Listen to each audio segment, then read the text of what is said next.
Welcome back to the Hannahcast YouTube channel, and today I'm going to be discussing my Critics' Choice Awards predictions. This is for the 2024 Critics' Choice Awards for the movies of 2023.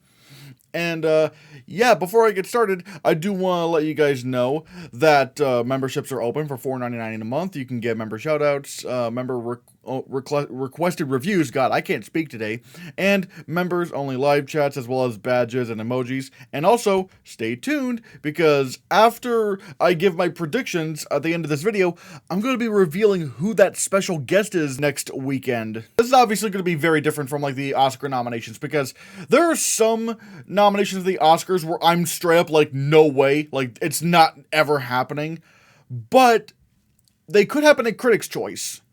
They could definitely happen at Critics' Choice. Now, that's going to be more on the technical side of things, like the below the line categories and stuff. So let's just get on to Best Picture right here.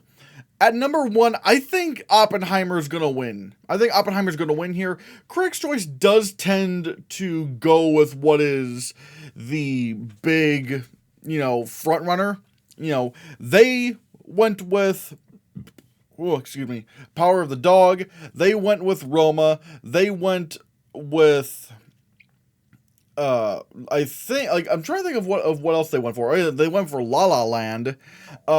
They have gone with stuff that wasn't like the big frontrunner before, like Once Upon a Time in Hollywood. Although I guess at the time it was kind of unclear what was the frontrunner. It was either 1917 or Hollywood. They did also go with Spotlight, which eventually won the Oscar, even though it won Best Picture nowhere else. So it is, that is a thing, but overall, I still think Oppenheimer is safe at Critics' Choice. Also, if you're wondering why there's no images, I should also point out, the nominations can literally vary. Like, I don't know how many nominations are going to be in each category. I mean, like, last year we got 10 nominees in director. So that's why I don't have any of, like, the actual nominees color-coded and why you don't see any images, because there is there's no telling how many nominations there's going to be anyways. But yeah, Oppenheimer I think is winning. There's also a good case to make for Poor Things, although at the same time, the hype seems to be kind of dying down for Poor Things. So I don't know about that. Maybe Barbie, or like maybe that happens, but I don't know. Nothing really seems to be like hyped up as much as Oppenheimer right now. And I'm becoming increasingly even more confident that it's winning the Oscar for Best Picture. And again, you're probably wondering why I don't have The Holdovers at number 2, despite that I think it's number 2 for the Oscar. That's because I'm very sure Critics' Choice would not pick The Holdovers for Best Picture. So, yeah. Killers of the Flower Moon, number 4. 5, I have Color Purple. 6, The Holdovers. 7, Maestro. 8, Past Lives. I do think American Fiction gets into Critics' Choice. And I do think American Fiction gets in, because I do think the Zone of Interest is getting in at the Oscars. I do think that's happening, but the thing with Critics' Choice especially, you don't really, show up at the Oscars if you're an international film, for the most part, unless you're, like, number 2 or 3 to win. For example, look at Parasite and Roma. Those films, yeah, those were number 2 or 3 to win, and then obviously Parasite won Best Picture. But at the time, Roma was considered the front runner to win, and Parasite was maybe like number 2 or 3 around the time of Critics' Choice. So unless you're like in serious contention to win, you don't really show up in a lot of the major precursors like Golden Globe, Critics' Choice, PGA, a lot of the other guilds and stuff. Although the guilds can be sort of hit or miss, because, like, Parasite did get nominated for, like, art, or, actually, no, what am I thinking? I forgot. Parasite was, like, a big contender, but, like, even All Quiet on the Western Front didn't show up at Visual Effects Society. It didn't show up at the Makeup and Hairstylists Guild.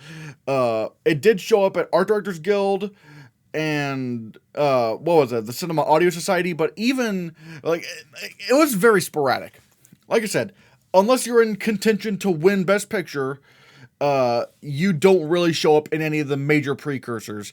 And so until BAFTA, I should say until BAFTA, because there were a lot of like last minute contenders that got in at BAFTA and then got a pretty good showing at the Oscars. For example, again, All Quiet on the Western Front. Drive My Car did not show up prominently until BAFTA. Another Round didn't get any like major buzz until BAFTA. Again, like, and to be clear, I know that these were all like getting nominated for like the foreign language awards. Yes, I'm talking about like the more like above the line stuff where it's like, oh my god, like this is actually a major contender. Then there's also Cold War that got director at the Oscars and showed up nowhere until BAFTA. Then there's also Amor did not show up anywhere major until BAFTA. So I'm not really expecting either Anatomy of a Fall or Zone of Interest to show up until BAFTA. In a major way, I should clarify. In a major way, I don't expect these to make a big splash until BAFTA. So there is that. Air, I think, is going to be solidly in there. But May-December is a legitimate possibility. Because May-December just dropped on Netflix right as Critics' Choice is voting. Because as of yesterday, Critics' Choice nomination voting starts.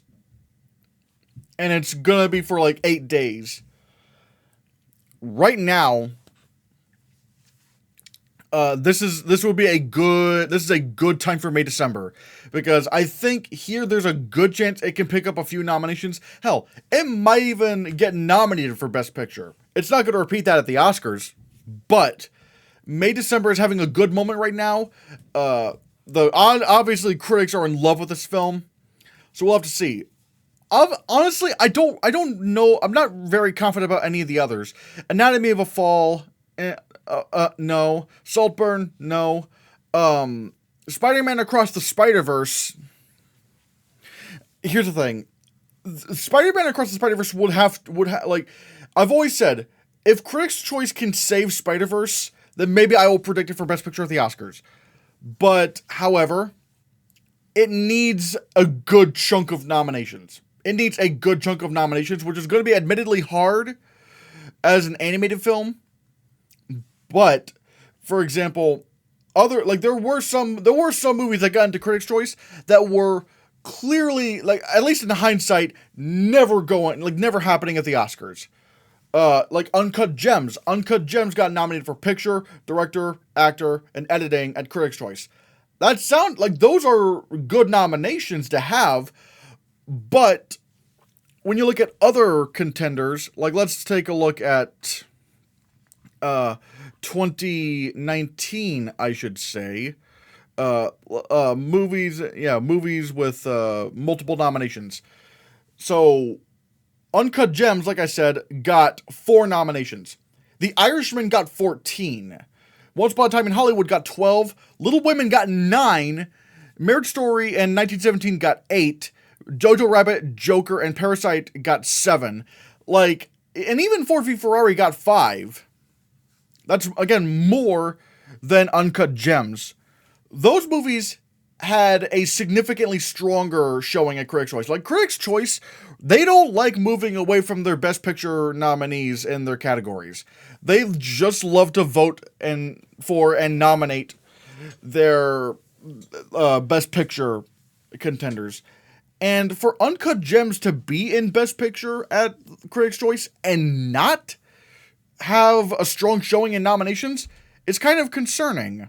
Or at least what was kind of concerning. Also, RRR. Let's look at RRR.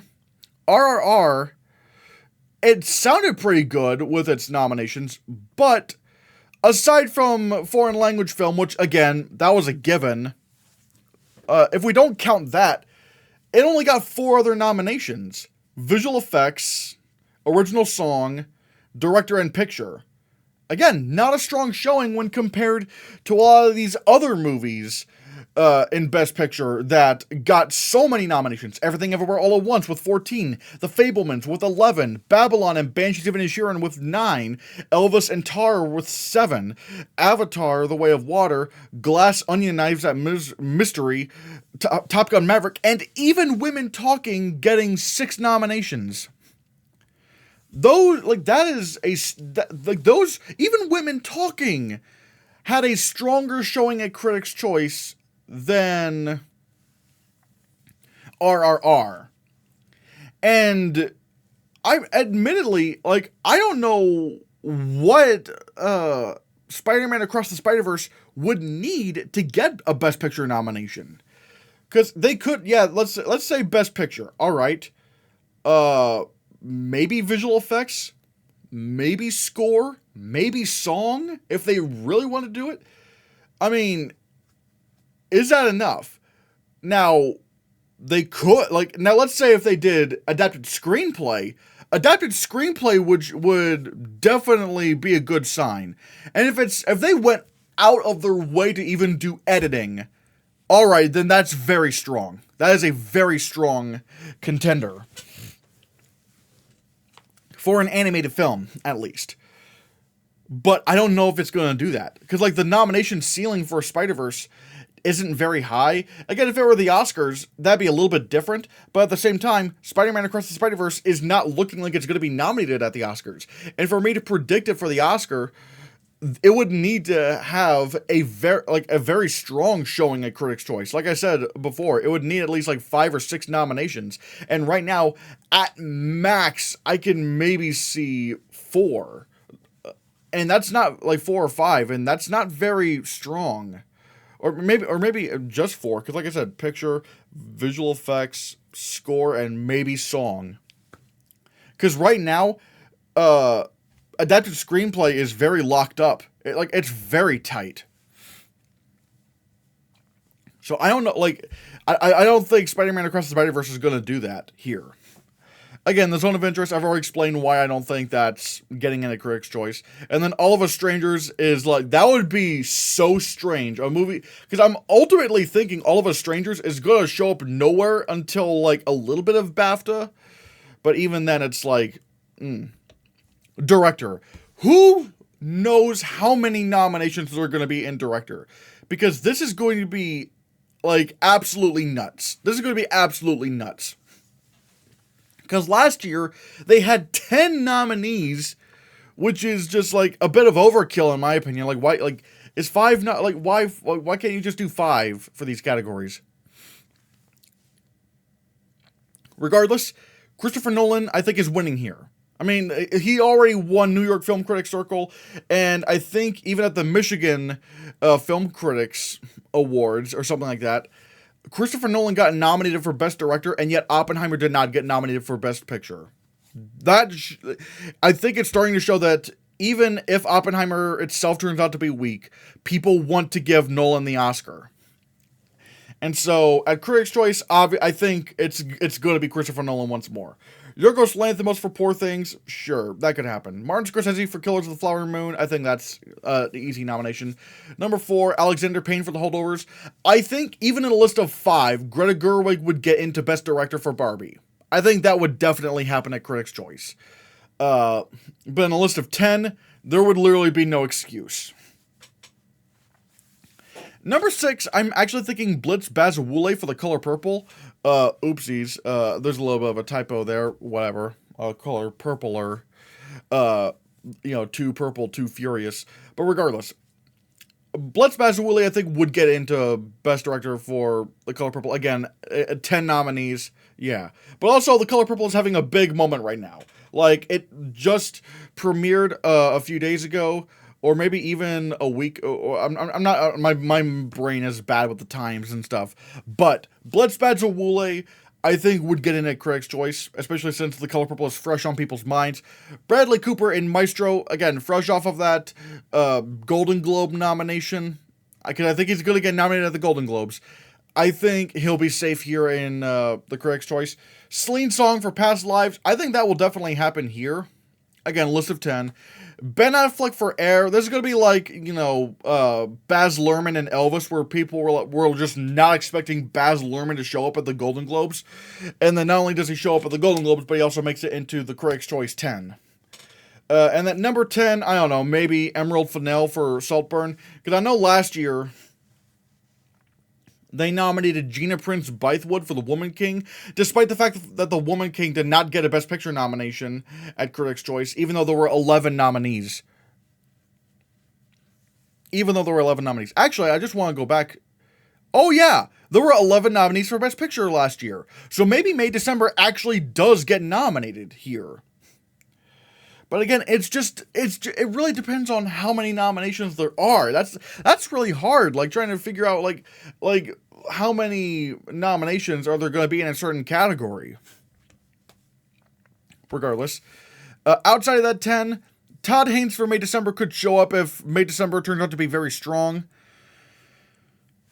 Justine Triet for Anatomy of a Fall, Jonathan Glazer for The Zone of Interest. Again, honestly, the rest of these are kind of just like, what's the word I'm looking for?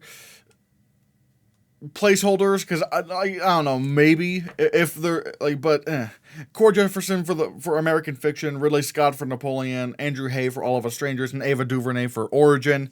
Again, who knows? Lead actor.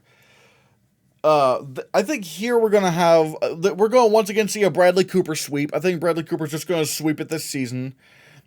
If not him, then definitely Cillian Murphy for Oppenheimer. I'm kind of rooting for Cillian Murphy, although granted, I still need to see Maestro. Like, I don't know. I'm just very passionate about Cillian Murphy and Oppenheimer, if you can't tell. Leonardo DiCaprio for Killers of the Flower Moon. Very safe nomination. Very safe. Then we got Jeffrey Wright for American Fiction. Coleman Domingo for Rustin. Honestly, I forgot Paul Giamatti for The Holdovers. I have at number 4. I have a hard time seeing who could get into the 6, because this 6 is pretty tight. I don't know, I genuinely don't know who could squeeze in. A lot of people are saying Andrew Scott for All of Us Strangers. I don't know. I mean, I think he'll get into the Golden Globes, but again, that's because they split up the categories not only into drama and musical or comedy, but there's also 6 nominations in both of those. So it's like, I don't know how much that's gonna really help us, especially since Andrew Scott. I don't know. Although I do think Andrew Scott could maybe get in at BAFTA. But there's also Barry Keoghan for Saltburn, maybe. And then others, once again, I'm just kind of listing them off. Joaquin Phoenix in Napoleon, Matt Damon in Air, T.O.U. for Past Lives, Anthony Hopkins for One Life, and Anthony Hopkins for Freud's Last Session. Again, this is just very, very, yeah. Lead actress. You know what? Hold on, let me make a change here. Actually, never mind. I was about to swap Carey Mulligan and Lily Gladstone, where I'd have Carey Mulligan at 2 and Lily Gladstone at number 3, but I don't know. I'm really curious to see how critics are going to favor Lily Gladstone versus Carey Mulligan. Although I think I am jumping on the bandwagon and saying that maybe Emma Stone does end up taking it. Maybe even going all the way to the Oscars. Who knows? But yeah, because nothing else seems even that, this category does not seem like a lock either way. It's like, who knows what could happen here? It's probably going to be one of these 3. But I've seen a lot of passion for Carey Mulligan to win, and on paper that would make sense, but at the same time, I'm not predicting Bradley Cooper to get the Oscar nomination. And for director. And it would be very strange if Bradley Cooper won lead actor and Carey Mulligan won lead actress and Bradley Cooper did not get nominated for director. For that to happen, you would need to see someone unthinkable snubbed, and already we're in a year where we're going to see Greta Gerwig and Celine Song snubbed. So, I don't know. This is interesting, though. Fantasia Barrino for The Color Purple. I think she's safe. Greta Lee for Past Lives.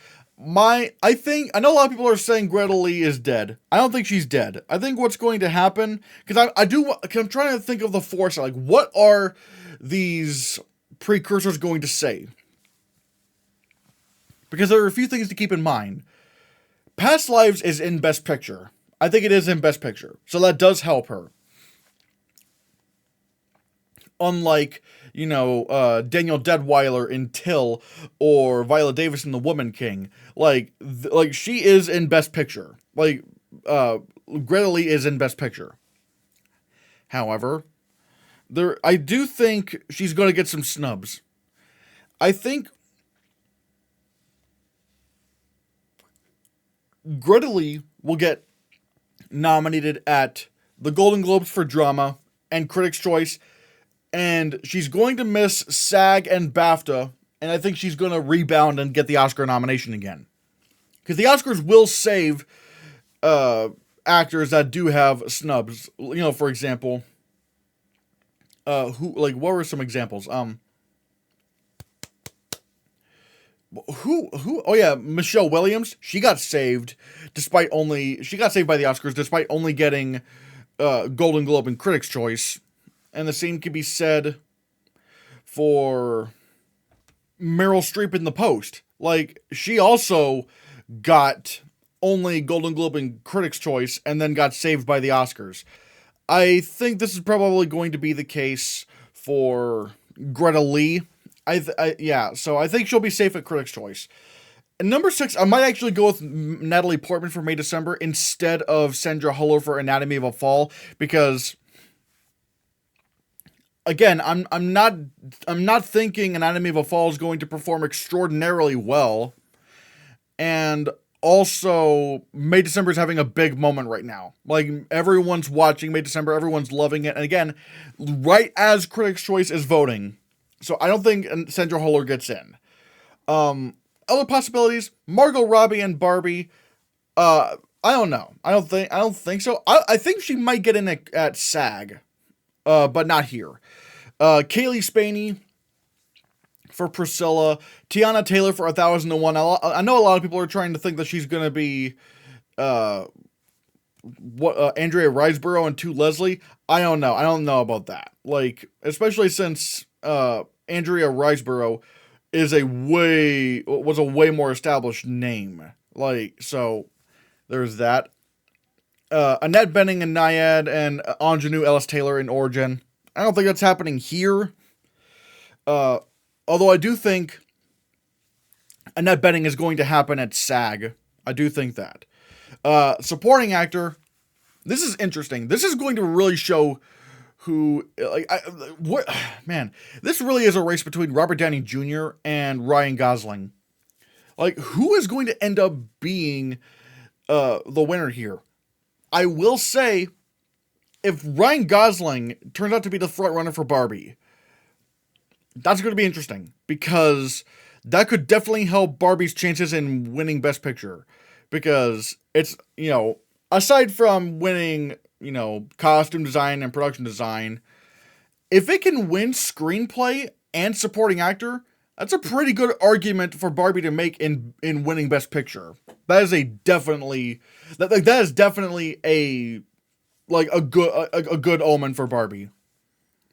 But if Robert Downey Jr. manages to take it, I think that's going to show that Oppenheimer is still very much strong in Best Picture. Right now, I'm sticking with Robert Downey Jr. I feel like his narrative is strong. Oppenheimer's narrative is strong. Everyone seems to love his performance. So, yeah. Mark Ruffalo in Poor Things. He's solidly in. I don't really have much to say about it. He's solidly in. Robert De Niro in Killers of the Flower Moon. I don't think he gets nominated for the Oscar, but I think he does get it here.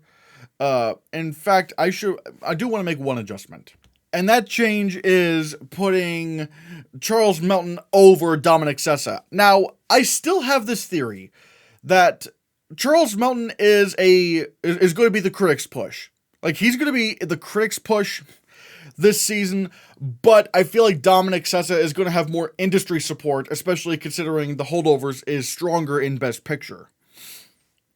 But I think at Critics' Choice, Charles Melton would fare better than Dominic Sessa. But although another thing like kind of is interesting to think about, which we'll get to later on, is will they nominate Dominic Sessa for supporting actor, or will they just only put him in for young actor or actress? We'll talk about that here in a bit. Right now, I'm thinking this 6 is safe, although Glenn Howerton in Blackberry could make his one appearance here. Like, this could be the chance for critics to go, yes, Glenn Howerton and Blackberry, we're giving him this nomination. They could very, very well do that. That's easily a possibility here. Sort of like how they nominated Willem Dafoe for The Lighthouse, how they nominated Patrick Stewart for Logan. Like, this could be that place where, like, this could be a situation where, like, this is like the one major precursor where like a critic's favorite gets in, although granted Charles Melton is also a major critic's favorite, but at the same time no one was really thinking, or at the very least not like most people were not legitimately thinking Willem Dafoe was going to get a nomination for The Lighthouse, or that like Patrick Stewart was going to get a nomination for Logan. So there's that. Honestly, there are a couple of other strong contenders that could show up here. Willem Dafoe in Poor Things, maybe. John Majoro in Past Lives, maybe. If they really, really like Past Lives, they could probably nominate John Majoro. I'm thinking Matt Damon gets the Oscar nomination because they're going to really, really love Oppenheimer. But I don't think he would get in at Critics' Choice. I don't think he'd get in here. Then I have Paul Mescal for All of Us Strangers, Coleman Domingo for The Color Purple. That could maybe happen, although I haven't really seen anybody talk about Coleman Domingo and The Color Purple all that much. Much like I theorized. Ben Affleck for Air, I think he's going to get in at Golden Globes and maybe SAG. Maybe SAG goes for him, but not here. I don't think they would go for him here. And then at 14, the bottom, I have Sterling K. Brown for American Fiction. Again, I don't think it's happening, but, keep our, minds open. Supporting actress. This, again, is going to be a very interesting race that could maybe determine who wins the Best Picture Oscar. Because we got Daniel Brooks for The Color Purple and Divine Joy Randolph for The Holdovers. Right now, I'm thinking it's going to be Daniel Brooks. But if Divine Joy Randolph actually does manage to be the frontrunner over her and wins the Oscar, then I think that could make a good argument for The Holdovers winning Best Picture. Because screenplay, supporting actress, picture, that's really all The Holdovers would need. And now having actually seen The Holdovers, it's a phenomenal, phenomenal movie. And there's a very good chance that it wins Best Picture. Like, it's such an agreeable movie. I've yet to see anybody really complain about The Holdovers all that much. So that's going to be interesting. Although, if Daniel Brooks ultimately is the winner and she ultimately is the front runner, I think that would bode well for Oppenheimer's chances of winning Best Picture, because again, that would mean that neither Barbie or because let's say if Robert Downey Jr. wins supporting actor and Daniel Brooks wins supporting actress, that would show, I think that would show more that Oppenheimer is very much winning Best Picture. Or good God, if Emily Blunt actually manages to win, like that would be a sweep. That would be like an insane level sweep. So there's that. And like I said, Emily Blunt, she's obviously in. Taraji P. Henson, she's in. Viola Davis for Air. I don't think she's getting in. She could very well get in everywhere except the Oscars. But right here, I think she's safe. Julianne Moore for May December. Again, I think they're going to go pretty hard for May December. So I think there's that. Some other possibilities. Rosamund Pike in Saltburn, Jodie Foster in Naiad, America Ferrera in Barbie, Penelope Cruz in Barbie. I think Penelope Cruz gets the Oscar nomination, but not. I think she's only going to show up at Golden Globes and maybe BAFTA. Although BAFTA is not. Although BAFTA is juried, so it's kind of tough to say. Florence Pugh in Oppenheimer. I don't think she's happening here, although, again, if the Oscars are really passionate about Oppenheimer, they could nominate her. Sandra Huller for The Zone of Interest, Rhea Perlman for Barbie, Rachel McAdams for Are You There, God, It's Me, Margaret. Again, these are mainly just placeholders and stuff. Young actor or actress is just insane. This is insane, because I don't know who's going to qualify or not. Like, if Dominic Sessa qualifies, then I think he wins, because he's the most likely to get a supporting actor nomination, and right now I'm thinking he could, unless, again, Glenn Howerton gets in over him. Or if they'll even bother nominating Dominic Sessa, if they can go, oh, well, but we'll give him young actor or actress. That's good. I don't know. We'll have to see. I think maybe we also have Ariana Greenblatt for Barbie, Milo Mikado Grainer for Anatomy of a Fall, Abby Ryder Fortson for Are You There, God, It's Me, Margaret, Jude Hill for A Haunting in Venice, and maybe even Mila Davis Kent for Creed 3. She was especially really good in the movie. She was cute. She tugged at your heartstrings. I think that could definitely happen here. Maybe there's also room for, or maybe, Armin Nahapishin for Beau is Afraid, Jake Ryan for Asteroid City, Dren Kinlan for Florence Son, Kayla Lane for Wonka, Madeline Una Voiles for The Creator. Again, those that one, I don't think that's happening, but I don't know. We'll have to see. But if Dominic Sessa is eligible for young actor or actress, I think he would win here. Acting ensemble, we have, I think we will have Oppenheimer, Barbie, Poor Things, Air, Color Purple, American Fiction. If they have 6 nominees, we'll have to see what they do. I don't think they like to go outside of Best Picture, if I'm not mistaken. I don't think they like to go out of the Best Picture. Okay, they did nominate The Harder They Fall. All right. They did. Oh, Judas and the Black Messiah. Although that was very strange that it didn't get Best Picture there. So that is kind of weird. Okay. A Bombshell got in. So Crazy Rich Asians, and I don't think Widows got Best Picture. Nope, it didn't. It did not get Best Picture at Critics' Choice. Mudbound. Oh yeah, that didn't get Best Picture either. So yeah, okay, they will nominate maybe 1 or 2 movies that aren't in Best Picture. But at the same time, I don't know what else could maybe get in over these. I mean, maybe May, December, but would they do that for 3 actors? I don't know. Asteroid City could definitely happen. It is a big ensemble piece, although they didn't really do that for The French Dispatch. Although at the same time, the Asteroid City seems to have more passion than The French Dispatch. So maybe that happens. Then we have maybe Maestro, The Holdovers, Saltburn, and then the last 2, Zone of Interest and A Haunting in Venice. That's just I don't think those are happening. Those are just like I said, maybe sort of placeholders. But right now, I'm feeling pretty good about that. And I think Oppenheimer does take acting ensemble here, or maybe Barbie does. We'll have to see. I don't think Critics' Choice and SAG tend to overlap a whole lot. Okay, Try the Chicago 7, that was an overlap. 3 Billboards Outside Ebbing, Missouri, that was an overlap.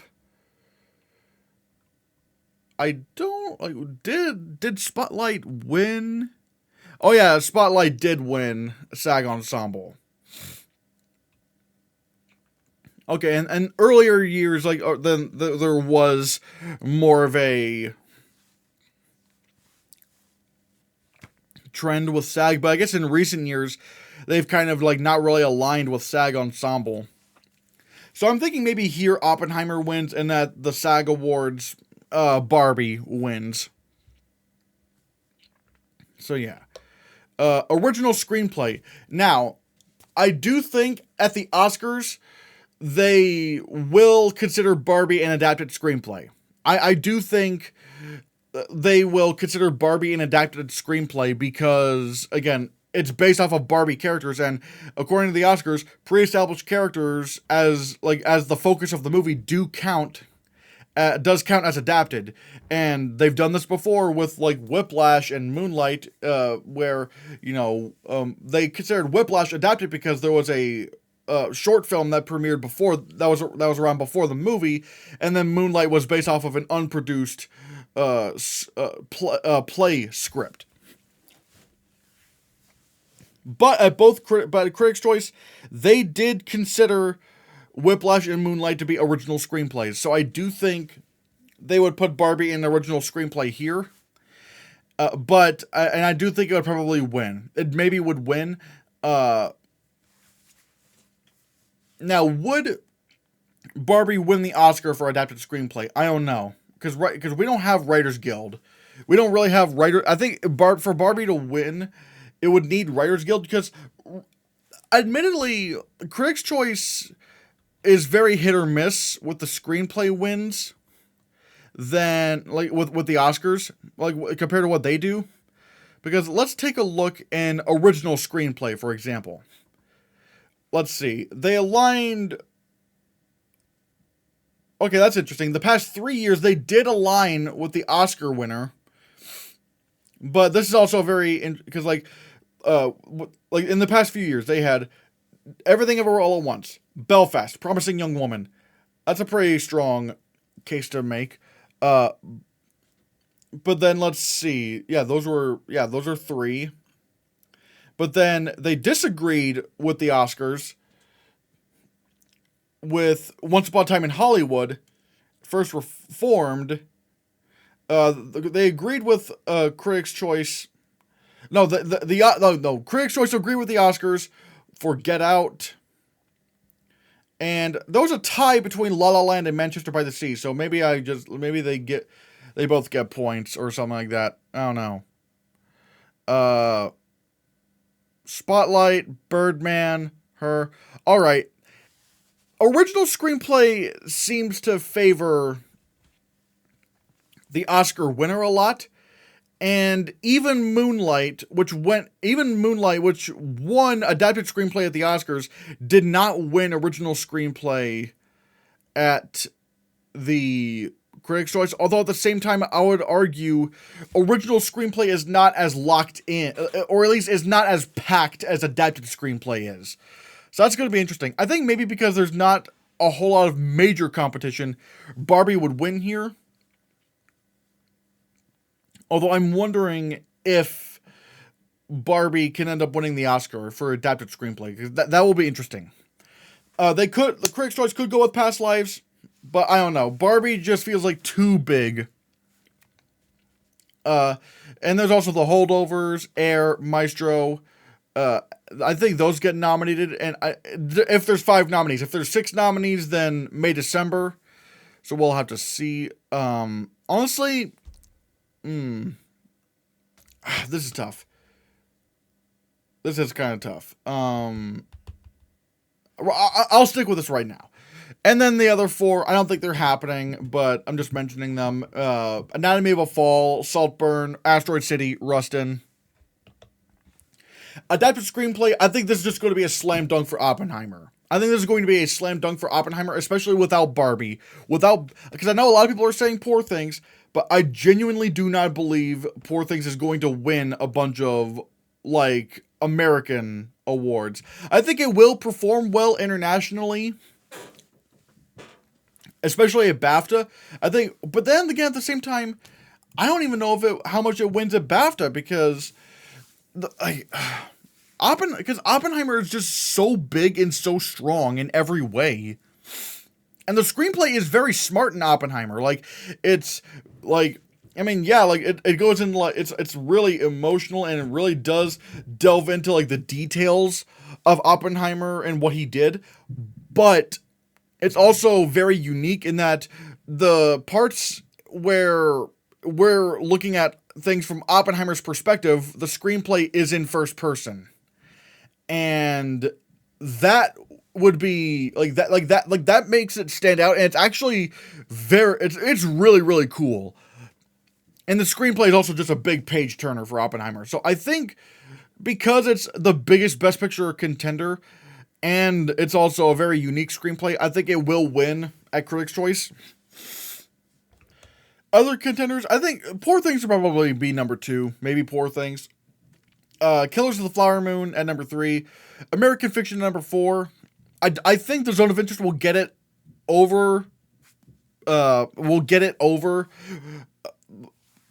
American Fiction at the Oscars, but not here. The Color Purple, I don't think will come close to the Oscar nomination, but I do believe the Critics' Choice will go for it, because they will nominate stage plays and musicals for screenplay a lot. So yeah. Any other contenders? Maybe All of Us Strangers. Maybe Are You There, God's Me, Margaret. I feel even though Are You There, God's Me, Margaret flopped, there still seems to be a lot of buzz for the film that could at least get a screenplay nomination somewhere. I think it will get in at Writers Guild. I do think it'll get in at Writers Guild. Blackberry, maybe. Spider-Man Across the Spider-Verse. If Spider-Man Across the Spider-Verse got adapted screenplay here, that would be very good. That would be very good for its Best Picture Oscar chances. And maybe that could help me sway in the direction of Spider-Man Across the Spider-Verse. But again, I don't know if that's realistic to assume. And then at last place at number 10, I have The Zone of Interest. Again, I don't think that's happening. Cinematography. I think this is going to be pretty straightforward. Oppenheimer, Killers of the Flower Moon, Maestro, Poor Things. Right now, I think maybe I don't think The Color Purple will get in at the Oscars, but it would get in at Critics' Choice. I think it would get in at Critics' Choice. How many nominations did they have last year for cinematography? They had 1, 2, 3. They had 6. They had 6 nominees. Again, who knows what they do here. But I think this would be where The Color Purple and Saltburn would make their case. I don't think they're going to show up anywhere else, but this would, I think they're going to show up here. Because I don't think the Zone of, I don't think there's, I do think the Zone of Interest will get the Oscar nomination. I don't think it would get the Critics' Choice nomination. But obviously I think Oppenheimer's winning. Other maybe contenders, About Dry Grasses, Asteroid City, El Conde, Napoleon, I don't think those are realistic. I think it is, honestly, I would be kind of shocked if it wasn't this top 6. This top 6 makes Critics' Choice sense here. Editing. Again, with these below the line categories, this is where I don't think an industry an industry voter in these specific crafts. With cinematography, I'm not trying to think like a cinematographer. In editing, I'm not trying to think like an editor. Especially in visual effects, I'm definitely not going to try to think like a visual effects artist, because the critics actually, I'll talk about that later on, but ultimately, the Critics' Choice mainly nominates their favorite movies in these kind of categories rather than, judging the crafts by their own merits for the most part. And I do think we will have Oppenheimer. I think it wins. Killers of the Flower Moon, Poor Things. And then we're going to see some films I don't think get the Oscar nomination, like The Color Purple, Barbie. How many did they have? How many nominees did they have last year? 1, 2, 3, 4, 5. Once again, 6. So yeah, Color Purple, Barbie, and Maestro, I think there are the 4th, 5th, and 6th choices. Although, what else could they do? Maybe The Holdovers. Maybe American Fiction. If Spider-Man Across the Spider-Verse got nominated here, again, that would be a good sign. Although at the same time, Uncut Gems also got editing, so let's pull the brakes here. And then maybe other contenders like Air, The Killer, Anatomy of a Fall, Zone of Interest, Ferrari. I don't think those are happening. Again, they don't like going out of their Best Picture lineups here. They don't really like going out of the Best Picture lineups with their Critics' Choice tech categories. Production design. we have, I think Barbie's winning. I think this season for production design and costume design is going to go the route of Black Panther versus the favorite, except this time it's Barbie versus Poor Things, where Barbie, where Black Panther won Critics' Choice for production design and costume design. The favorite won BAFTA for production design and costume design, but ultimately Black Panther won the Oscar because Black Panther is a more broadly appealing movie for American audiences. And I think that's going to be the case for Barbie. I think Barbie is going to be more appealing, and I think it wins. Although Poor Things is definitely number 2. Then we have Killers of the Flower Moon, The Color Purple, Oppenheimer. Honestly, I know I'm predicting these for the top 5 of the Oscars, but like, it's kind of hard to argue against any of them. Although at the same time, I do think the Zone of Interest will pose a problem for one of them. Although I'm not sure, but we'll talk about that when we get to the Oscar nominations. Asteroid City maybe could surprise at 6. And honestly, I don't know what else could maybe get in, because Asteroid City is very production design-y. Like, we could maybe see Wonka, Maestro, Guardians of the Galaxy Volume 3. I would love it if that happened, because the production design in Guardians 3 is really, really good, but I don't think it's happening. Then we got the Zone of Interest, Napoleon, El Conde. Again, those are definitely not happening. Again, sort of like with cinematography, I don't see how it's anything but this top 6. This makes Critics' Choice sense. Costume design. We have Barbie. I think that's winning, again, for the reasons I just stated. Poor Things is clearly number 2. Killers of the Flower Moon at number 3. The Color Purple at number 5. And maybe Maestro at number 5. Wait, did I say Color Purple at number 5? I meant Color Purple at number 4. Maestro, I think, would be at number 5. I do think Wonka will get the Oscar nomination, but I think it's going to get Costume Designers Guild, BAFTA, and then that'll support the Oscar nomination. But I don't think the Critics' Choice would go for Wonka here. It'd be cool if they did, but I don't think they will. So yeah. At number 6, Asteroid City. That'd be kind of weird, but I could see that maybe with the Critics' Choice. Priscilla, Oppenheimer, maybe. And then Napoleon and El Conde, I don't think so. I have Wonka all the way down to number 9. Hair and makeup. This is a big one where it's like, think like a critic, not like a makeup artist. Because while I do not believe Barbie, Oppenheimer, The Color Purple, I don't think they're getting nominated for the Oscar for makeup and hairstyling. Hell, I think there's even a good chance that Oppenheimer and Barbie may not even get shortlisted. But at Critics' Choice, they would definitely do that. Because, again, the critics don't really... To put it lightly, and this is as someone who does want to... Who does strive to be a critic and stuff. Critics don't really know anything about makeup. And they definitely don't know anything about visual effects. So, like, they didn't even nominate Coming to America. Even though that, like, swept at the Makeup and Hairstylist Guild. So, like, again, they really just vote for, you know, their favorite movies that have makeup and hair. And they don't really care if there's... They don't really care about, like, if there's, like, a big... the big techniques in, like, in prosthetics and stuff. Oh, like, for example, even, like, last year, they gave Brendan Fraser lead actor, but they gave Elvis makeup and hairstyling over The Whale, despite the fact that at the Makeup and Hairstylist Guild, The Whale beat Elvis for special effects makeup. So I do think that would, like, I think because the critics don't really know anything about makeup, they probably would nominate Barbie, Oppenheimer, and The Color Purple. Maestro, but I think Maestro will still win. I think Maestro wins here. But then there's, like I said, Maestro number 1. Number 2, Barbie. Oppenheimer, number 3. Guardians of the Galaxy Volume 3 number 4. And number 5 is The Color Purple. How many nominations were there last year? Oh, yeah, there were 6. Once again, there were 6. So, and I think Poor Things is number 6. Other than that, I could, like, Naiad, maybe. Rustin, I don't know. Dungeons and Dragons, I don't know. John Wick Chapter 4 and Golda, I think, are getting the Oscar nominations, but I don't believe that they will get Critics' Choice. They would have to show up at the Makeup and Hairstylists Guild, or at the very least show up on the short list for me to go, yep. Then, we have Ferrari, Air, Little Mermaid, Hunger Games, Beau is Afraid.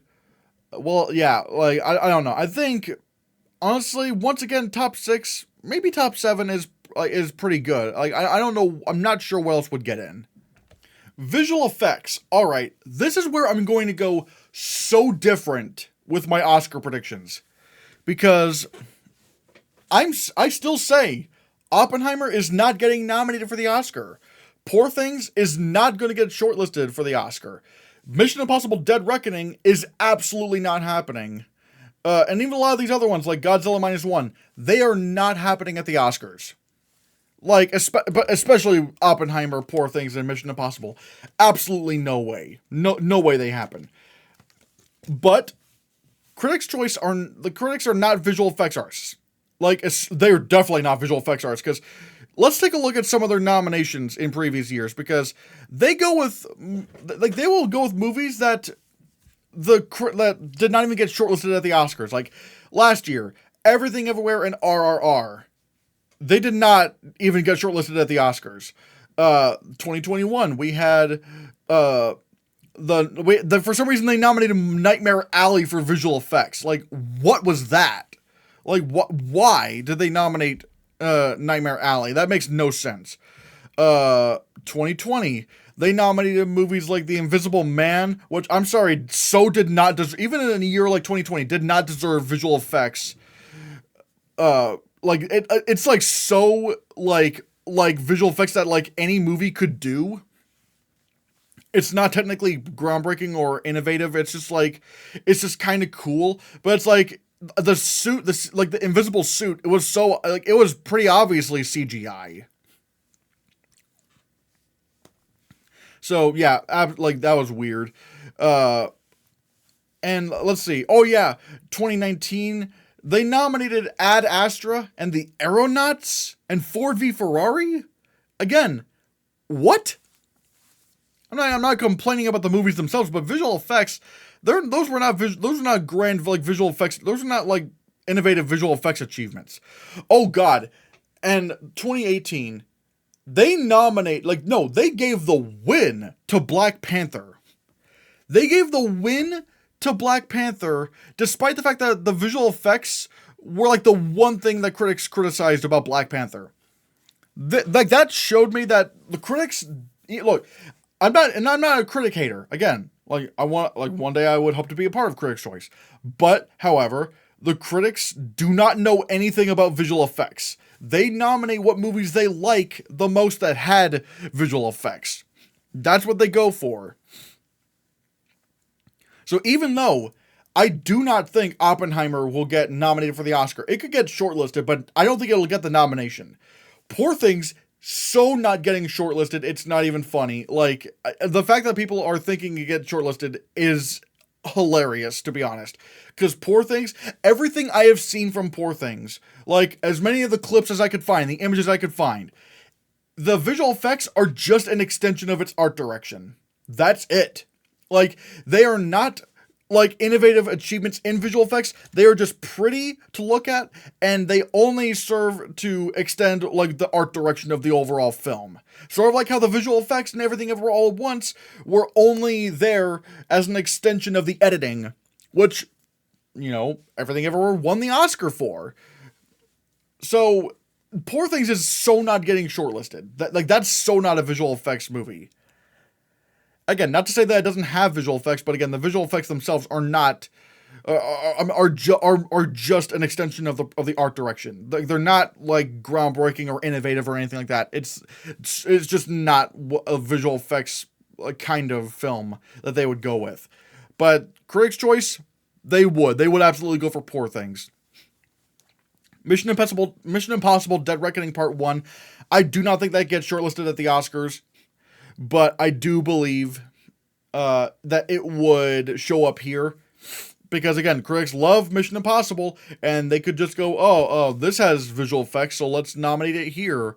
Sort of like how they nominated Mission Impossible Fallout. That they nominated that for the visual effects, despite the fact that did not get shortlisted. So yeah.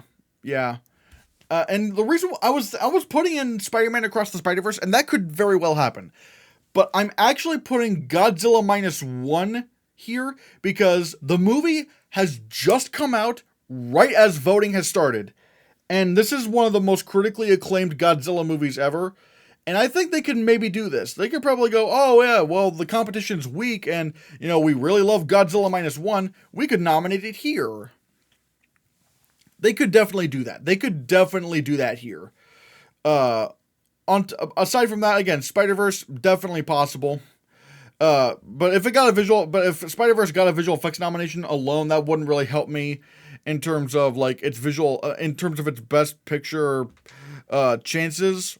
Because again, RRR got nominated, but at the same time, like, I don't know, because there is an argument to be made that like Spider-Man Across the Spider-Verse is more innovative with visual effects. I mean, it's definitely way more innovative than RRR was, and honestly, RRR's visual effects in hindsight weren't all that great.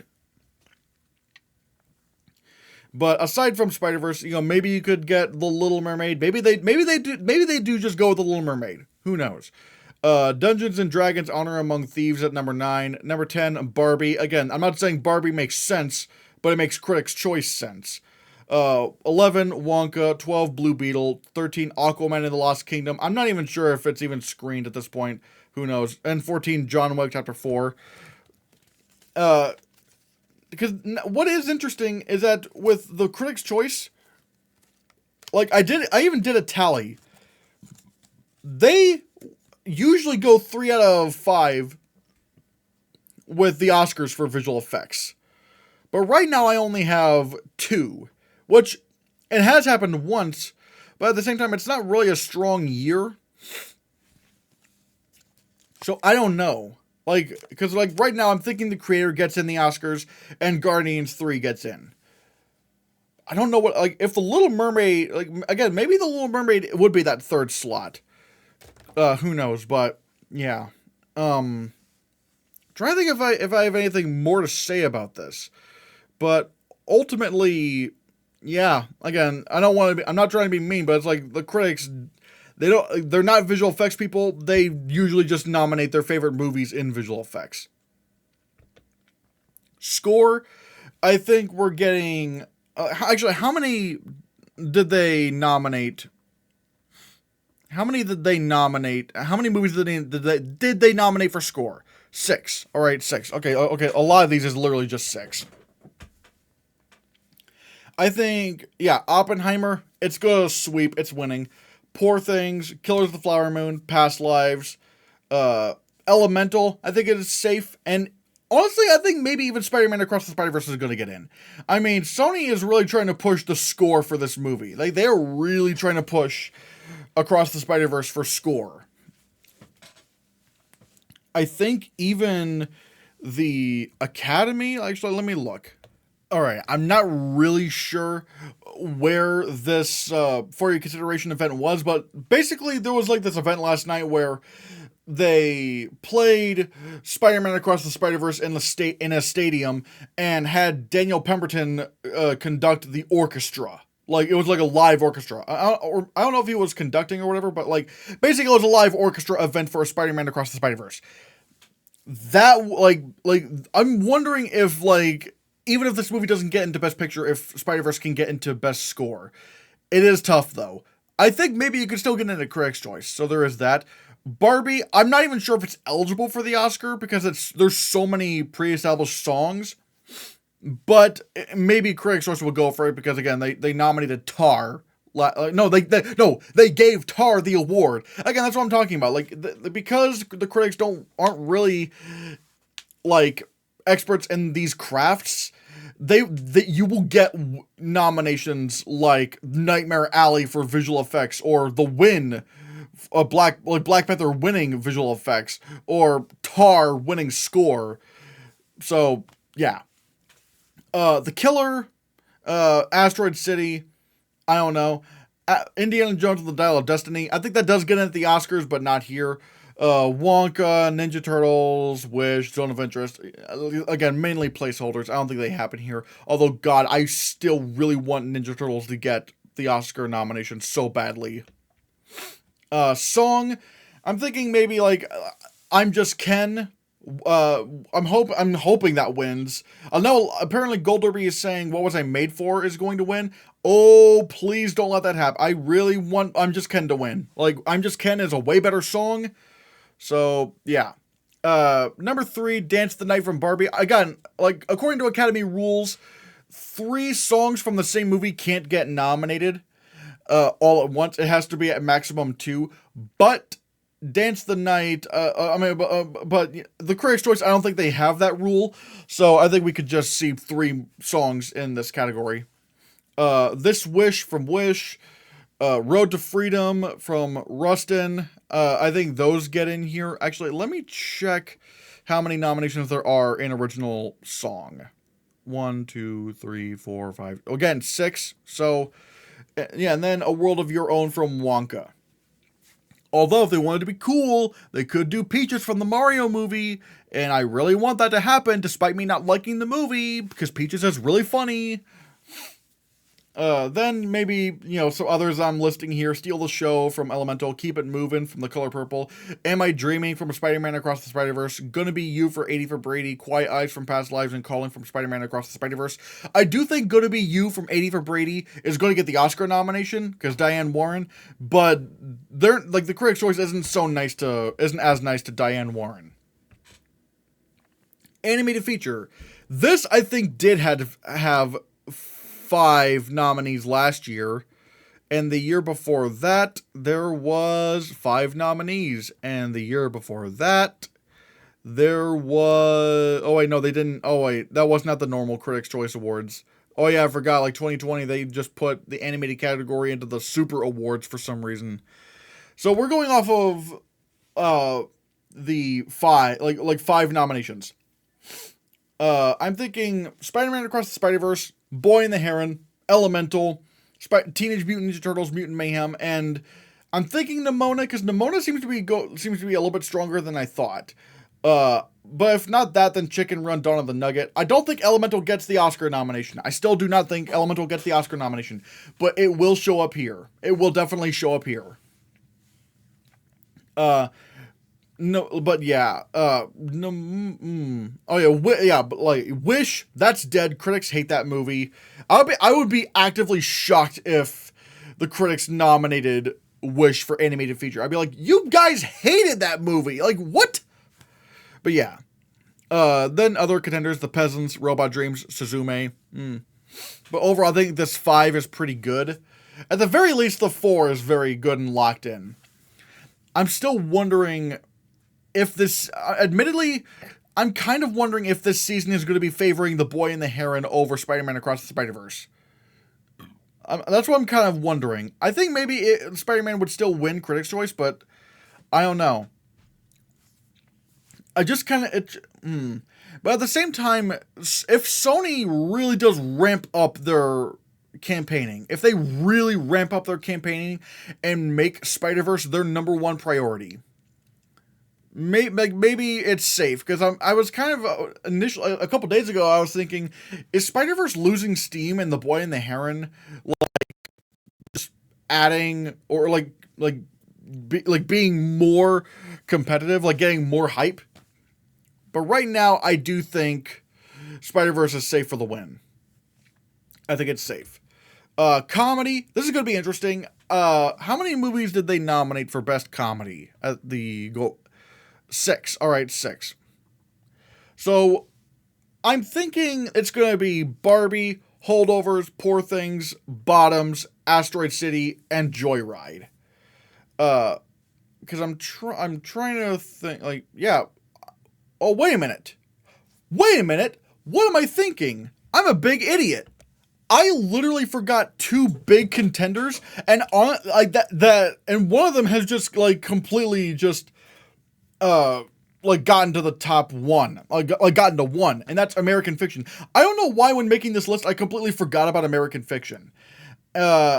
the reason why I think American Fiction is winning is because even though I think Barbie will be a stronger Best Picture contender, the Critics' Choice with Best Comedy, they usually go with, like, the most comedy.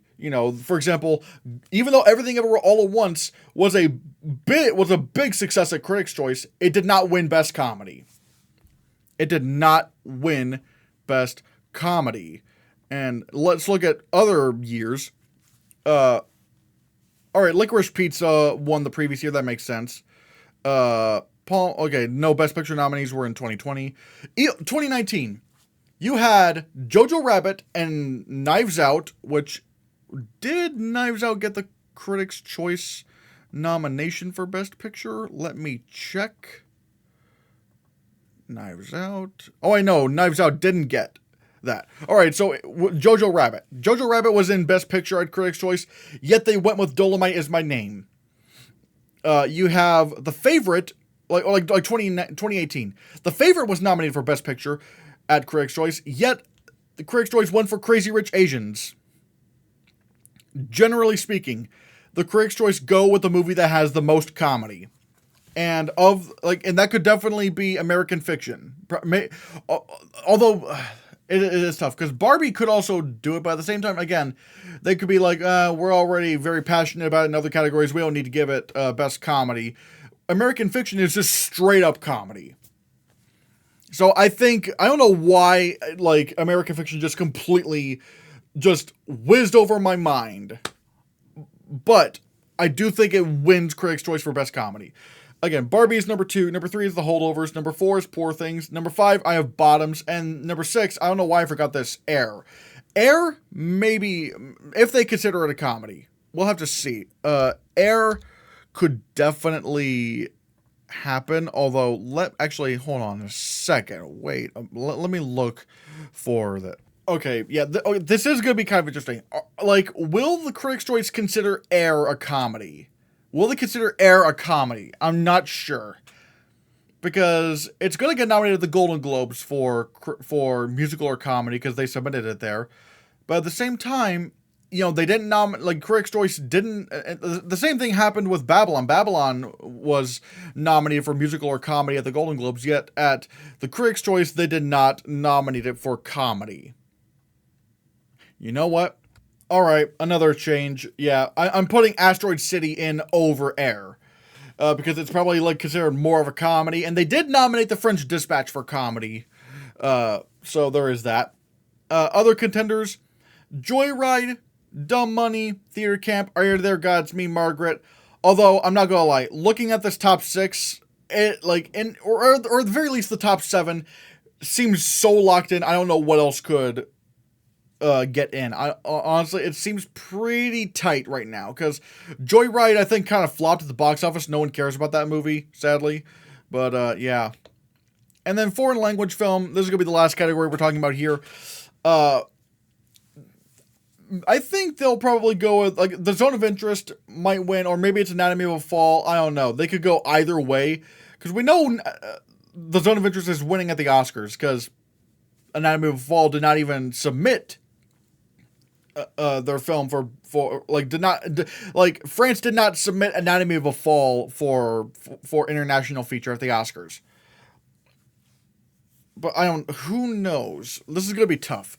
Perfect Days, I think, gets nominated here. The Taste of Things and Society of the Snow. I know some people are really passionate about thinking Society of the Snow is going to be an All Quiet kind of thing. We'll talk about that later on. But right now, or at least later on, especially next week, wink, wink. But I think maybe Society of the Snow ends up here. Then some other possible contenders: The Green Border, 20 Days in Mariupol, About Dry Grasses, El Conde, The Monk of the Gun, The Promised Land, The Teacher's Lounge, The Peasants, Fallen Leaves, The Settlers, Io Capitano, Totem, Shada. We'll have to see. And guys, those are my predictions for Critics' Choice. I know it's pretty early trying to get these trying to get the predictions out for this out here in a bit, but again, there's a lot going on, and Also, like, there's, like I said, I'm going to be doing a collab next weekend with a certain someone for like December Oscar predictions. And you know what? I'm just going to say it right now. I'm going to be collaborating with Brother Bro, aka Justin from the Oscar Expert. Hey, mommy! Wait a minute! Yeah. We're going to be discussing Oscar predictions, and we're just going to have a good old time. We're going to have a great old time. Thank you so much for watching, and be sure to hit that subscribe button, because if you don't, Brother Bro isn't going to come onto the channel.